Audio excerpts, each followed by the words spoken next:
Hey guys, I want to talk about something serious for a minute, and that is your financial house. You know, would either one of you right now, mother, father, husband, wife, would you go home and tell your kids right now that you don't love them enough to make sure that their life is secure if, God forbid, something were to happen to you unexpectedly today?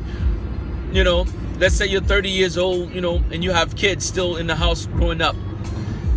Would you go home and tell your kids that you don't love them enough to make sure that you have income replacement, which is life insurance, that in case they die, that your wife and your kids, they don't have to move out of the house, they don't have to lose the house and be foreclosed on or move back in the home with their parents because their wife cannot pay the mortgage by herself, or you can't pay the mortgage by yourself if either one of you died? So would you go home and tell your kids you don't love them enough to have a living will so that they know exactly what's supposed to happen if, God forbid, when you die? It's not if, but when.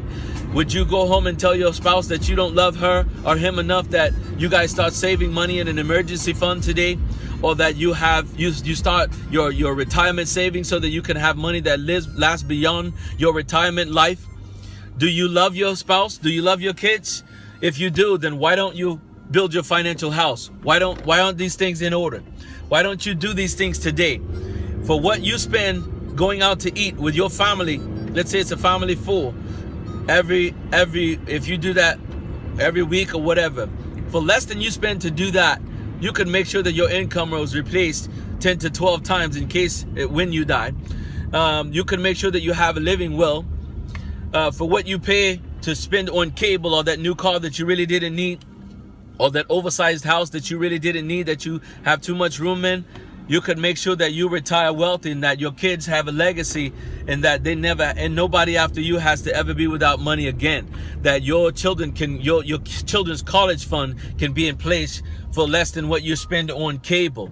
These are the things that we have to take priority in, guys. If you're not putting your financial house in order, you go home and tell your family today that you don't love them enough to be responsible. You don't love them enough to make sure that they're taken care of, not only now, but in the event that anything were to happen to you. Guys, people die every day, all day, every day, no matter who you are, saved, unsaved.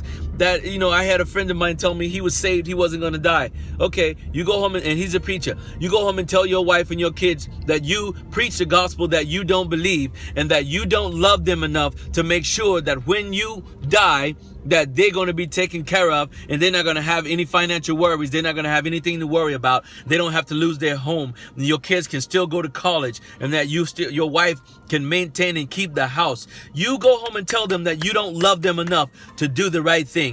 And man, see how that works out. Hey, get your financial house in order. You can only do that with someone, guys, that has a license to do that. College doesn't teach how money works. You have to work with a licensed professional. It's available, guys, and it's so much more simpler and easier than you think. All you have to do is put it in place.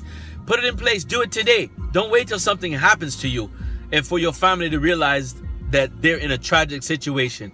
That the time you die is not the time for your family to figure out that you did not love them enough. The last love letter that you leave to your family is a life insurance policy if you're not wealthy.